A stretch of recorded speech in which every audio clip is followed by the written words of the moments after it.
Eu sou Mário Persona e essas são as respostas que eu dei aos que me perguntaram sobre a Bíblia.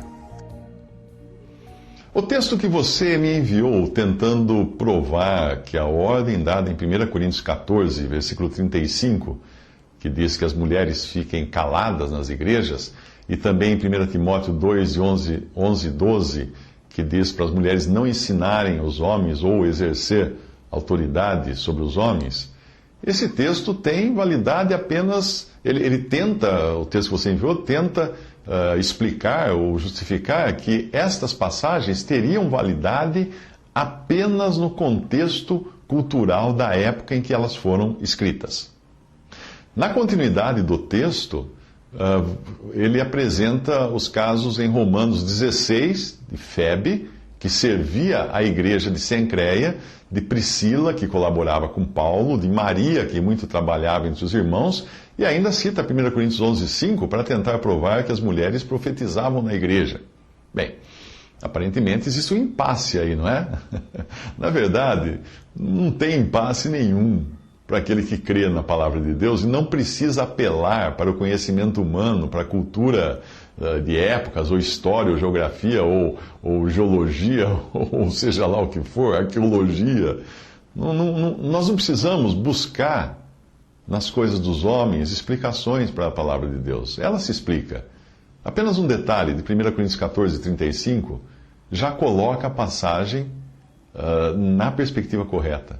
Veja o que diz o contexto. Que fazer, pois, irmãos, quando vos reunis, pegue bem essa frase, quando vos reunis ou congregais.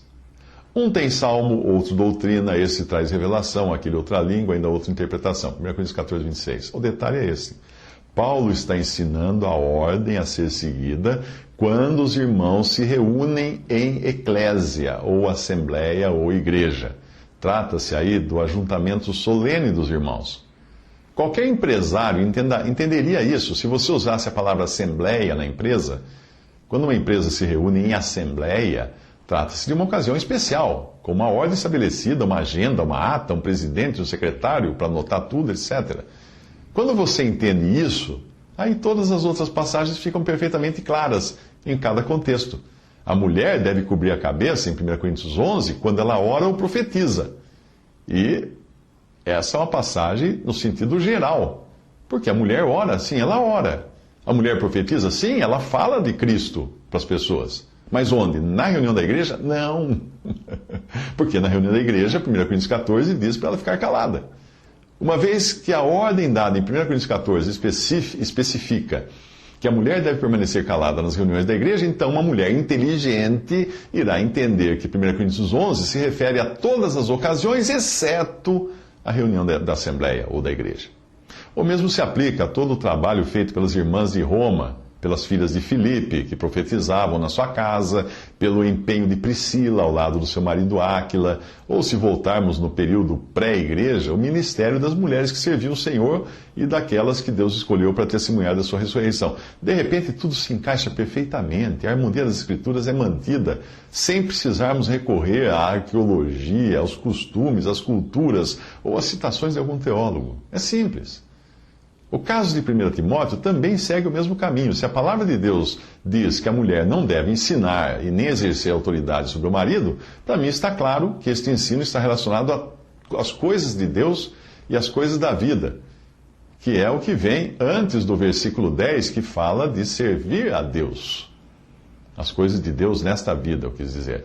As mulheres têm um ministério de ensino, sim, como faziam a mãe e a avó de Timóteo, ou como elas são exortadas a fazer em relação às mulheres mais jovens, em Tito 2,4.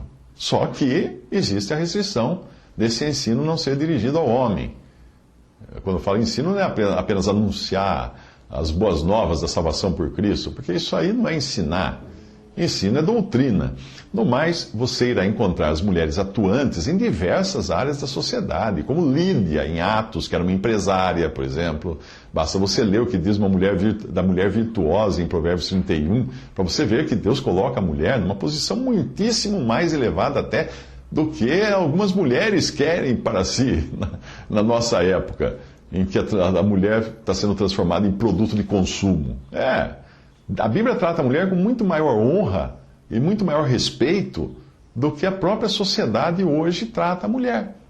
Não é assim? Você sabe, não preciso explicar isso para você.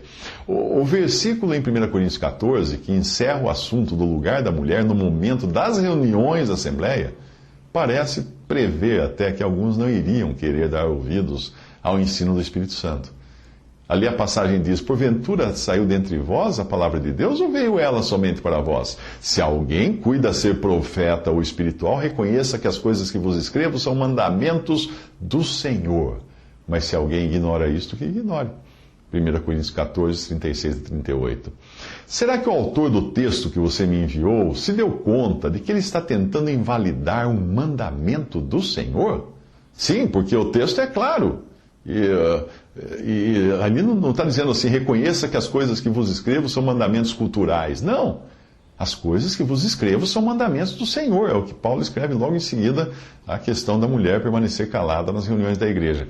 Se nós adotarmos o argumento cultural para filtrarmos da Bíblia tudo o que devemos ou não aceitar, então vai bagunçar o coreto, porque daí o mesmo raciocínio deve ser utilizado para questões como sexo antes do casamento, sexo entre pessoas do mesmo sexo. Nas culturas mais avançadas, isso já está fora de discussão. E quem pensar diferente pode ser até processado. Será que nós devemos considerar também as passagens da palavra de Deus que condenam essas coisas? Ou devemos interpretá-las como questões ligadas à cultura de um povo atrasado que viveu na Palestina há 2000 anos e que hoje, então, nós deveríamos aceitar essas coisas, porque, afinal de contas, a cultura moderna aceita?